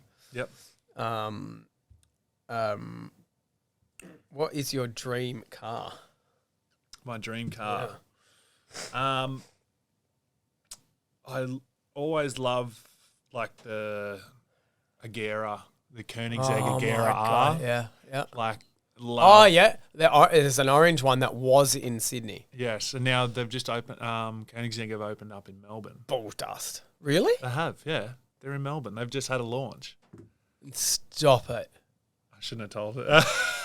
So we can get. So you can get one. They have the 4-door one there. I don't want a 4-door. No. You don't want that. No. The one or whatever it's called. You want that one. But no, I like that car's like just absurd, right? But I would love a GT2 RS, one of the new ones, if they're even out yet, or even just any. Yeah, they're out. Jules has got one. Mate's one. I love the I drove like I think it was a 2007 Porsche GT3. Not an RS. It was a touring one. Yeah. No, it might have been an RS. No, it wasn't RS because it didn't have the cage in it. Manual, and like it was the best car I've ever driven. 2007 model, and I loved it. And I just loved it. And I was like, it was $116,000, right? Not anymore, mate. And I was like, I actually thought about buying that car. And I was like, that's just too much. That's ridiculous. And then anyway, I go and look at where that car's at now. It's like nearly $300,000. Yeah. And I'm like, you idiot.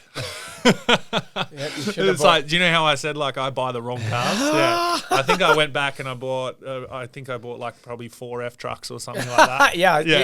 You've just recently bought a few F trucks. Yeah? No, I've sold them. I sold them all. I bailed on the build of that because of my other build was taking too long, and I just wanted to get back to. Oh, so you got rid of them? Okay. Yeah. I didn't look at the dates on that. I watched it. Yeah, but no, the GT3 RS manual new one would be an all-time car for me. Even the GT2 is just mental. The twin turbo one. Yeah. I'd love to have that, and I'd probably daily it too. They haul ass. So we did I helped start an event called Ozrun, and then we got ripped off by the other guy we were doing it with. But we actually put on a couple of events. Yeah. And that was like a gumball rally. Yeah, now the Bull Rush rally guys do a great job of Yeah. it. But we were the first ones in Australia to do that. Yeah, and nice. We did it in there's a long story here. So, it's not that long, but I was like in a club called the P1 Supercar Club. Yeah. And you got to rent cars, you pay money, you rent cars and use points. And they had a big thing that you can't use it for rally events and you can't take on the track. And we're like, yeah. How are they going to know? Right?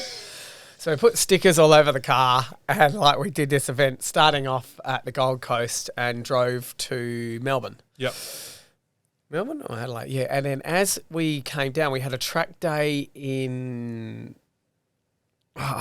it's somewhere in Melbourne. I actually can't remember where it was, but when we got to the track, this guy looked at the car, and I said to Aaron, I said, mate, he just looked at it a bit weird. Like everyone was like, all the people there on the rally. What car was it? It was a 991, is it? Yeah. 991 Porsche. Yeah.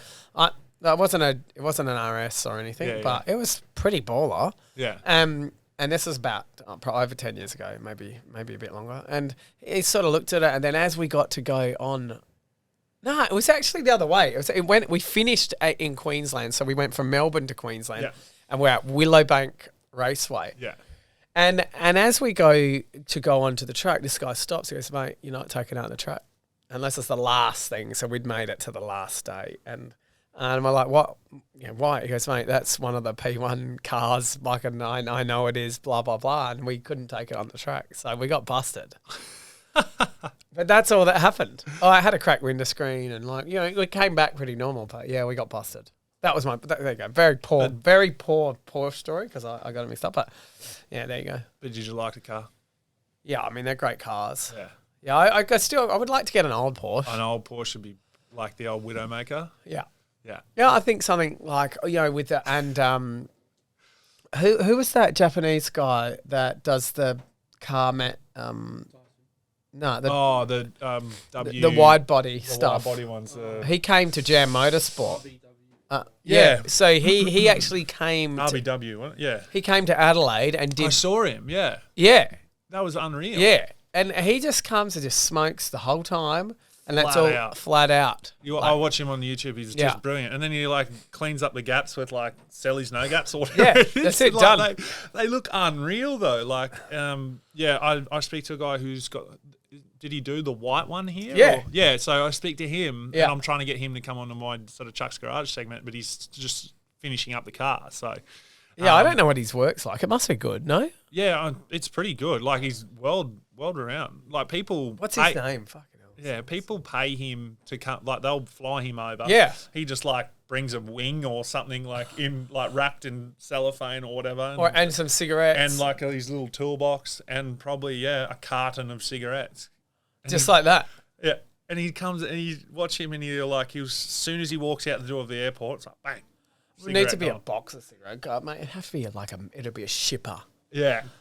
This guy would do a carton in a few hours, I reckon. Easy. But I don't want money. I want cigarettes. Yeah. Well, you'd have to with how much they cost. He's in a video game as well. He's in Need for Speed. Is he? Yeah, his own storyline. That's killer. He's one of those would be pretty amazing. And then they put these 15-inch wide wheels on the back of them. And, they look tough. I think if you're going to have something, I think I'm not one to go to the stock old. I like where you can at least hear it. Yeah, exactly. But I like little bit of adjusting on stuff. I don't like straight out. So Charlie Rose T here. Will you come water skiing with me in off season? I can teach you. She's quite attractive. Shirley, what was that? Go water skiing. Yeah. I know how to water ski. Yeah. Hey, here we go here. Cherie Laps 74. Will you marry me? Okay. Sure. Would like to see a photo of you next to him. That's pretty funny because it'll be like twins, is it? Is that what someone's going for there? We can actually look at that. Favorite car you currently own? Favorite car, probably. Actually, I've got a '88 BMW E30 with a '88 E30 BMW. Yeah, roll cage race car with a 600 horsepower LS engine in it. That I should have started next week. So that car's nearly done. I love how all of your cars is should start. Should start.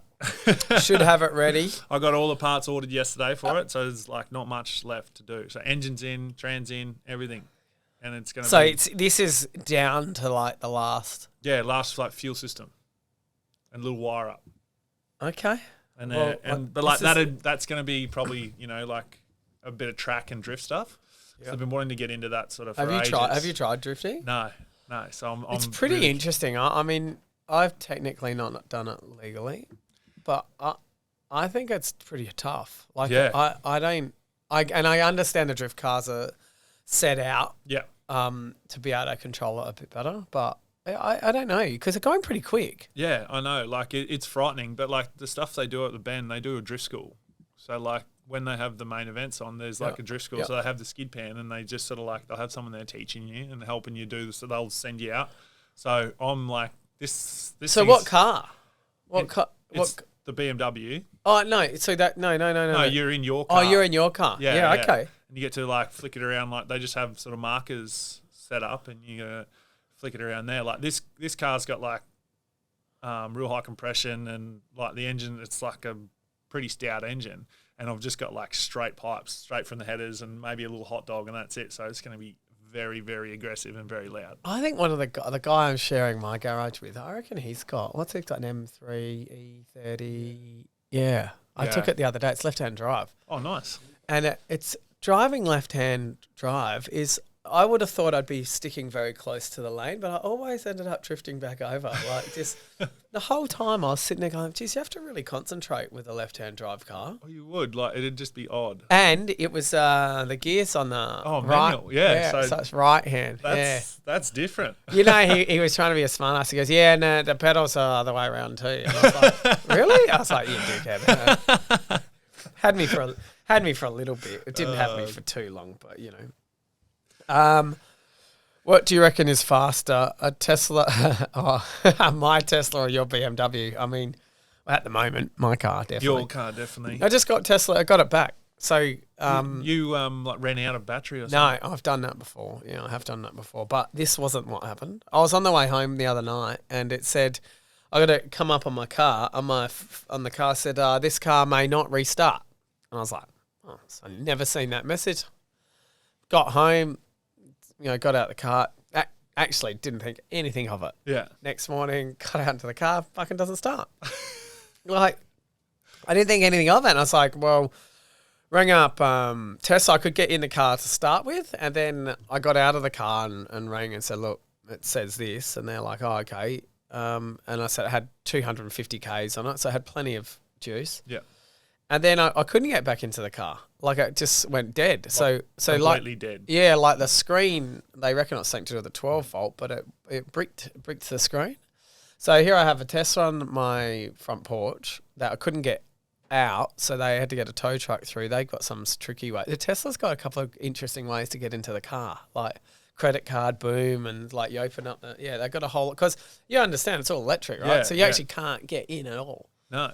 So in the end, they came in. They had to like skull drag it up onto no. In the end, they come in, they get in. They can get into it though. Like they have a few tricky ways to get into the car. You watch them? No, I didn't. I looked it up on YouTube. Because I have run flat before, and that's not good. We missed a supercharger by like 7 Ks. We missed short, and it was 40 degrees. I was coming back from Wallaroo. And as I'm coming down the hill, it says, now this is the most useless message I've ever had, you will not make it to a charging station. I was like, well, that's fucking... like... you will not make this. Yeah, that's what it says. So I was coming down, it must be Port Wakefield. Coming back from Wallaroo, the hill before you get to the servo and all that down there. I don't know. Well, and I was like, shit. So I said, I went straight to the computer, put supercharging station, and I thought, you know what, we could make it. So I stopped, went down, backtracked a little bit. I said, yeah, we're going to make it. No, 7K short. That was harrowing because we're on a country road, 40 degrees, had the windows up, no air conditioner on, doing all this stuff to try and save the power, like driving perfectly at 88 kilometres an hour. They reckon that was the best way. And in the end, it just fucking died. Like it was bad. It was so what happened? So we looked up some things that said, oh, 0 is not 0. It's like a mobile phone. 0 is 0. It's 0. So it gets to I filmed the whole lot actually. I did actually a vlog on it, but it went to 0 and then literally the car didn't stop, but it said pull over. And then I was like, oh, I can't just stop. So I pulled over and it just stopped. Done. Black screen off, done. And then there was a way to get the screen on because you needed to put it in tow mode because we couldn't find tow mode. So we're trying to push it up. Oh, fucking hell. Oh, this is bad. I look at it now and think, you idiot. But it'll never happen again. And in saying that, I got home I came back from the river. I had 7 kilometres left. And my old man goes, fucking hell, mate, when will you learn? I said, Dad, I'm just pushing the limits of the Tesla. Moral of the story, Teslas are good. Unreal, man. Like, I'm a I love engines, I love noises in cars, but, that they are an amazing car. And a lot of people, got no soul, it's like... I've never heard that. Oh, people say they got no soul, but the fact is, this is an older one, but it's 0 to 102.8. Yeah, that's mental. It's mental, and it's boom, it's instant too. Like so, and the self-driving, driving up to the river, you literally put a double tap and it drives, the whole way to the river, no problem. I guarantee it'll drive better than a human. Yeah, no, well that's it. And you can see moving forward. petrol will not keep up. No. You will be getting flogged by a Model 3 and you're like, what the fuck is going on with this world? But I wonder what it's going to be like, you know, because petrol stations will disappear. They'll be like charging stations with food and, you know, as you can see on the Run and X-Convenience, they're trying to make, you know, while you're there, make it useful. Like get a coffee, charge my Coke, because that'll train you to be able to charge. But, you know, in Europe, they're working on roads that charge cars. Yeah, exactly. That's the next level. Like, so you think about what it's going to be like in 10 years' time. Like, you know, will my daughters ever drive? I reckon maybe. But Probably not my kids if I ever have any. Yeah, well, that's right. Actually, I'll make them. Well, I think you will, but, you know, the fact is they'll be ride sharing and, you know, their electric car can go work in it while you're at work. And I don't know. Will we see this? I think we will. An electric car go work while you go to work. Yeah. So go pick up So people. you go and buy the car, Yeah. and then you lease it out to people to go. No, it automatically goes to work. Yeah. It's not your car. No, you buy it, Yeah. go to work, and then the car then goes self-pick up people and gives you uses money. rideshare. Yeah, that's what I think will happen. That's not a bad idea, I suppose. I But think... fuck that. What would you want that? I can't stand getting Ubers now. I can't stand it. There's nothing more. I just want to be able to... that's me because I actually love driving and I like listening to music and I love my drive home and I love my drive to training. And that's just me. Yeah, I'm with you on this. I love driving. I'm the one that drives the most, so I love it the most. I will put my car... when we go to the airport, I'll park at the airport just so I don't have to get an Uber. And I'll pay for the parking at the airport so I can walk off the plane and go straight to my car and go home. Because otherwise, I'm going, like, late. I've done it a couple of times, and I hate it. I'll drive down to my shed, park my car there, wait for an Uber, get to an Uber, go to the airport. Fucked. And it's like...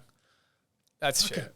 Like, I'll just cop it. And it's like, I'll write it off on tax because I can. But it's like, nah, I'm just going to... And you're rightly so. Every time I've tried to do the right thing...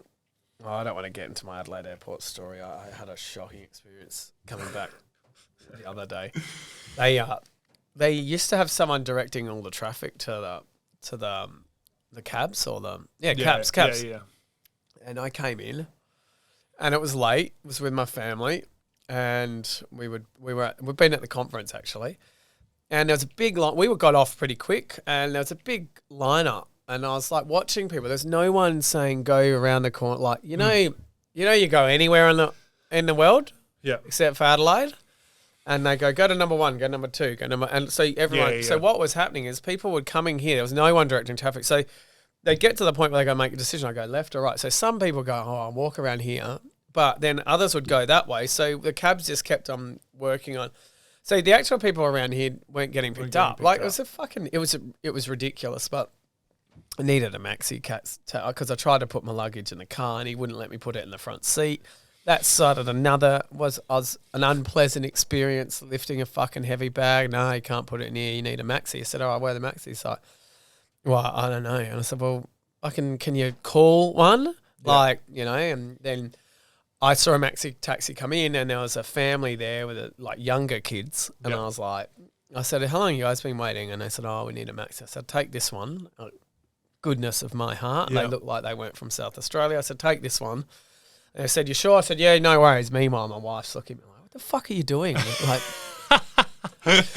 So she goes, fuck this. I'm getting in a cab. I'm going home. You fucking sort it out. Because I was picking my car up from the car wash. So it was a bit of one of those things. So I wasn't going far, but she's like, fuck it. I'll just go straight home. But it was a schmozzle. Like, I was like, what the fuck is going on here? But someone said to me they came at a different time and they had someone directing traffic there. Because my whole point of, if you come to South Australia, that's your first time ever to South Australia. Exactly. You come out and there's no one saying, you're like, that could ruin your experience before you've even got here. Yeah, exactly. No, and it doesn't take much to ruin someone's day, you know. Off a plane. Yeah, off a plane, exactly. Everyone's already jacked up, had to go through security or, you know, someone's stood up as the plane's landing and trying to get off the plane before someone else, or they're running down the hallway. Like, come on, man. like we're all, and then like that doesn't take. I'm the same. It doesn't take much. That doesn't take much for me to get wild anyway. But like something for like that, like some people are just like standing up in the aisle of like, you know, the like, what are you doing? It's like everyone's like, wait till everyone sort of like starts moving. At least they open the doors. Yeah. And everyone's like, no, standing up. And then like you're like, This is a common. Alright. This is a common thing. I think everyone sees it. oh, it's hilarious. I'd put money on that Tesla will be faster, just for the record. Would you date me, Isabel Walker? That might be Tex Walker's wife or something. X not drifting. When can I drive your fleet of cars? Now I don't know which one that's directed to. If you could clone one of your dogs for the rest of your life, which one would you choose? Otis, the American Staffy, hands down. Easiest decision of my life. He's the best dog ever. Oh, we've got a football question here. Becky Boo, can you make the 8? And would you accept some free pork crackle? Oh, is that Beck from Don's? Oh, that's really funny. Yes, we can. Yes, definitely. Definitely. We need to win every game from now on. And more. And more. Where are you on the ladder? We're 12th. Okay. How many is on there? 18? No, 20? I don't even know. 18. Oh, shit. So you got to get in the top 8. Okay, that's feasible. Yeah, no, we can definitely do it. We just need to, win every game and, probably every game. Yeah. So it sounds like uphill. Not for that. Sorry, that sounded. If you could, Artie's got a message. If you could eat any chocolate in the supermarket, what would you choose? One only. One only. That's an interesting question. It's Arthur who loves chocolate. I don't know. That's hard. You don't like chocolate? I do, but like, there's so many. Like, I like just going for different. As long as you don't say Woolworths, Coles, or Aldi chocolate, you're fucking Haig's chocolate. Yeah, Haig's best. Actually, I did have. There was like I think it was a Haig's frog or something like that. Peppermint? Yeah, not peppermint. No? I think it might. Haig's frogs are good, mate. Like coconut thing or something like that.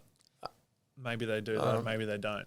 But yeah, there was something like that. Haig's, let's just say Haig's. Fuck, I'm that dumb. Haig's, Australian company. Boom.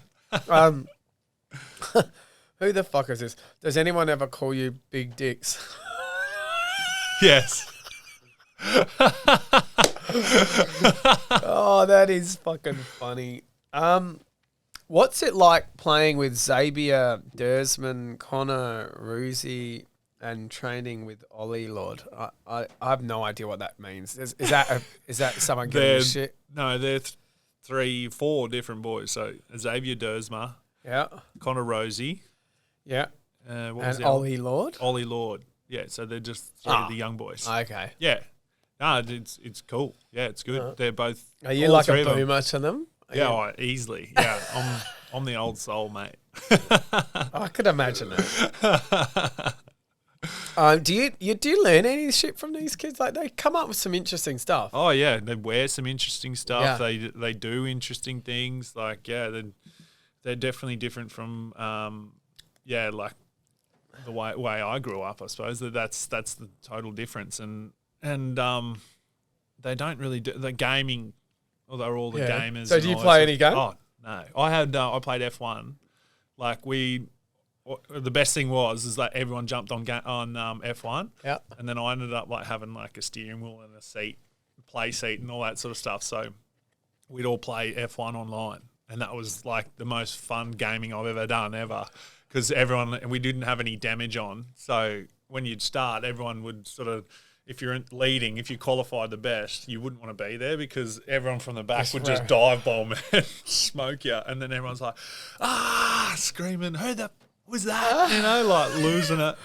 And but that was the best. That was the only gaming I've done in like the last probably 10 years, really. Have you tried Noculus? VR No, I haven't. No, I haven't done any of that.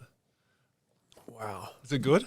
It's unbelievable. Like I'm like haven't played games really. Bear in mind, like I'm like 15 years younger than you, so not quite, but I'm younger than you. Yeah, close to. And like Double Dragon and Wonder Boy and all these cool arcades, but I sort of left gaming for a while. I think I had PlayStation 2 maybe. And then someone said, "Oh, have you tried the VR headset?" And I'm like, "Nah, all right, put it on." It might have been you, V, actually. You lent me one. And it was like, this is unreal. I went and bought one 3 days later. And now I use it all the time. And I do workout with it. Like in the morning. Workout? Like, Go to the gym, mate. no, like, so because I run, like, I'm in the like Waterfall Gully area. So like I go mountain biking, I run. But if there's a morning that I've, got up a bit late or just I'm not quite going to make that routine, I can go put the headset on, do a 15-minute, get a sweat up and then start my day. Like when I'm not doing a full-on hardcore. And then I play games like Contact. Like you're in a team of like 15, 16 other dudes and like you're shooting things and it feels real. Like I can't tell you how amazing it is. Like it's so good that I was like, you can see how this is a problem moving forward because this is so real. Yeah. Like I'm moving around like there's a wall here. I'm just popping my head around and then there's someone shooting at me or then I've got to run around. And like, because the maps are so, the maps are bigger than my brain. Oh shit. I just whacked that camera. Sorry. The maps are bigger than you. So you got to remember all the ins and outs and where you can get angles and whatnot. It's freaking awesome, man. So do you have like a setup that lets you like move around, or are you literally moving around your house? Yes. Like, So you laser draw it on the ground with your eyes, and then if you go outside of that, it then shows up the real world. But inside of that is the virtual. Well, it's fucking incredible. That's cool. Like I was like, what a. But after, so do you have like shit in your hands or what? So you're like, pew, pew, pew, pew, pew. Yeah, 100%, dude. Yeah, you are. Does it feel like you've got gloves on? 100%. No, so you can get a haptic suit, so you feel shots. A friend of cool. Amber's a friend. She's just got this full haptic suit, but her system, she's got cameras and stuff, so they get the full movement, like all your leg movement and stuff. Where mine is just you hold these things in goggles, but it's not connected to a PC. It's all in a headset. Yeah, okay. So you want a game, you just go to the internet and like you download it from the shop. Facebook owner, Meta. Of course they do. Of course, and this will blow you away. They're probably scanning your brain or something like that. 100%. But this will blow you away. That is the Oculus headsets outsold Xboxes last year. Now, if that doesn't alarm you, it should, because the environments are so good. It's so real that you can see why people can just go, oh, fuck that, I'm going to just use this. And you get hooked, mate. I'll be up sometimes. And Nat goes, who the fuck were you talking to last night? Like, Nat will hear me. And I'll be like, yeah, boys, what are you up to? Like, there'll be dudes from Ireland, England, all over the world, all talking. Like, and because you can talk as your SWAT team. So you're against another team. Yeah. Yeah, it's freaking wild, man. You're around the country, mate. Who knows what? Might have to come over and give it a go, mate. Yeah. Well, I don't know, because you're a bit taller. I'm a bit more agile around my house. But I'll be honest with you. I had a scare with COVID, so I thought, I'll isolate family, so I'll just go to this area, and I had just got the headset on. And I was playing, and I've got a column, which I drew around the column, but because I jumped so quickly, I fucking almost knocked myself out. Like, I hit the wall, and I was like, Nat goes, like, my wife, she goes, what happened? I said, because it was bruised on my head, because I slammed into the pillar, almost knocked myself out, because I was jumping out the way. There must be some pretty funny things on and that's what I can't believe it. So anyway, see the boxing ones. Yeah, so like, the boxing's cool. I do a boxing workout. So it has these big balls that fly at me. That's the wrong exercises, mate. Yeah, shit. But my mates have got the Pornhub and they pay the money, and that they fucking reckon the VR, because if you don't pay the money, it's a bit blurry. But they reckon the VR porn is full on, like it's really good. Like, apparently.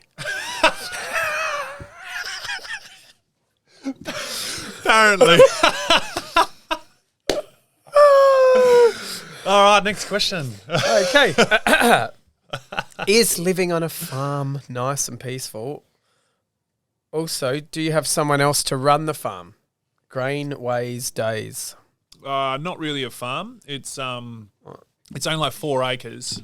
And like I walk through the next door neighbour's paddock with all the goats, so that's probably why they think it's a farm. But it's just me up there, and I absolutely love it. It's like gives me something outside of football and the cars, and which I'm trying to build my shed and everything up there, so I don't have to rent something down here.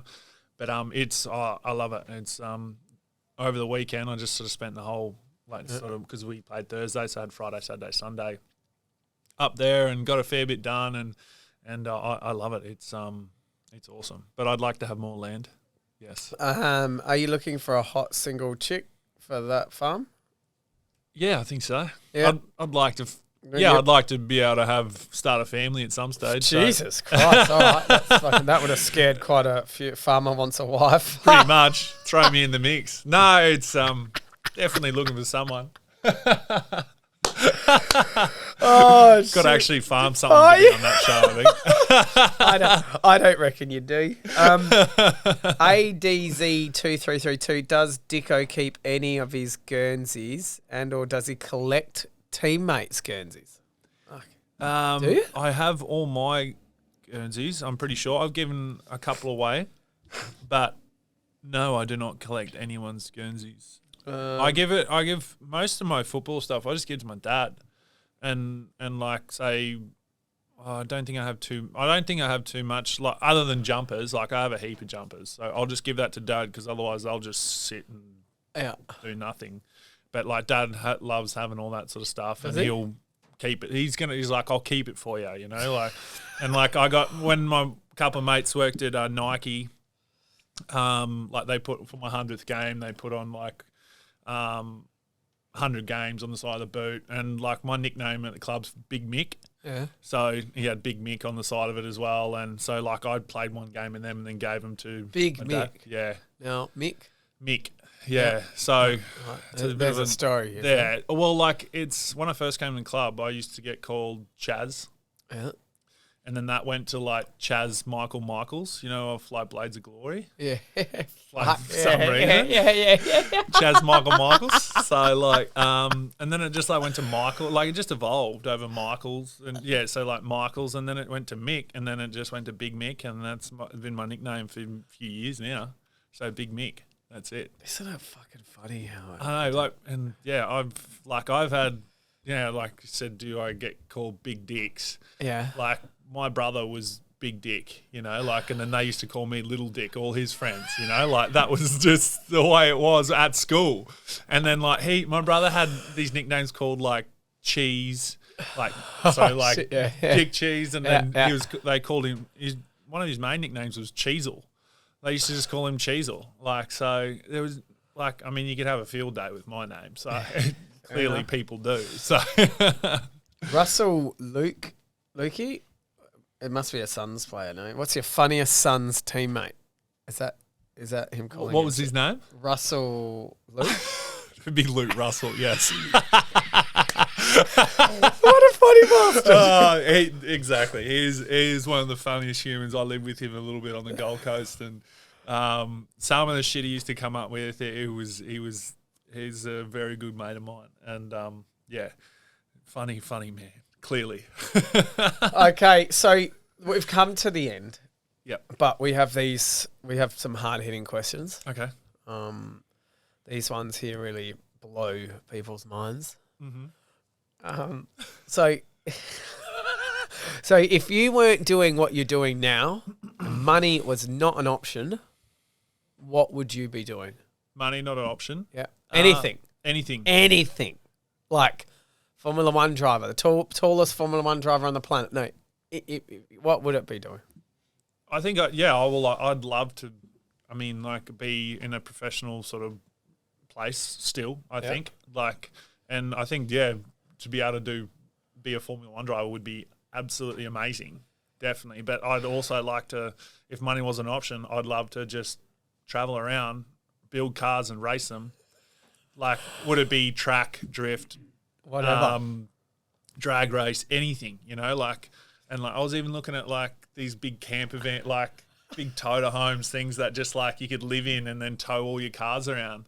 And like the Cletus McFarlane YouTuber, that he has one of them and has his own racetrack. And like, if money was an option, I'd have my own racetrack. Yeah. You know, like, and you do, and like, I think that's like pure freedom, like being able to just travel around and pull up wherever you want, stay, race, go home. But then also having somewhere you can call home. But I think just at where I'm at with my mindset at the moment, where it's just me and two dogs, I love to be able to travel around with my two dogs and go racing and just do whatever, and like not have to answer to fucking anyone and do whatever the fuck I wanted to do. Yeah, that's so freedom. Like, that's freedom. So that would be a key one for me. But like, yeah, being able to race in like a Formula One race and be actually good, I think like that'd be phenomenal. Well, they'd have to rebuild the fucking car. I know.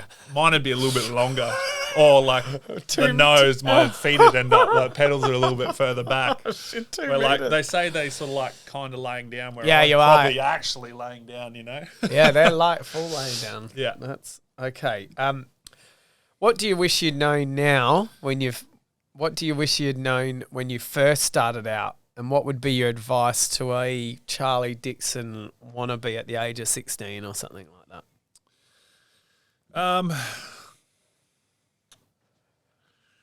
That's a tough one. Like I would have. I don't know. I mean, I think I could have put a little bit more into my body. I think like I was into my rehab and probably got a little bit more out of myself as a younger age. I think I definitely could have done that. Not that I regret sort of not doing sort of certain things, but then, but yeah, I think I'm starting to sort of get more out of myself now at like 29 to 30, 31 than I am than what I was when I was sort of younger, you know? So, probably in that aspect and also, try and enjoy the little things a little bit more than what I sort of previously have, and don't take sort of things for granted as much. And football isn't everything. Family is everything. Yeah. I think that's massive for me. You lose track of things that are very important to you sometimes, and things that just don't matter anymore. You know, like that just don't matter. And like I used to get so worked up over things that just didn't matter. And now, like, I'm just trying to make myself a better person, better human, to be able to live and be happy. So don't sweat the small stuff. Exactly. Yeah. I think I take whatever you want out of that. That wasn't really a good answer, but no. I think just to bring it back, like you'd be telling them, hey, don't sweat the small stuff. Yeah. Spend time with your family. Yeah. And you realise that there's life after football. I think the average lifespan of a football player is 2.7 years. There you go. Joe, the average lifespan of a raver is 1 year.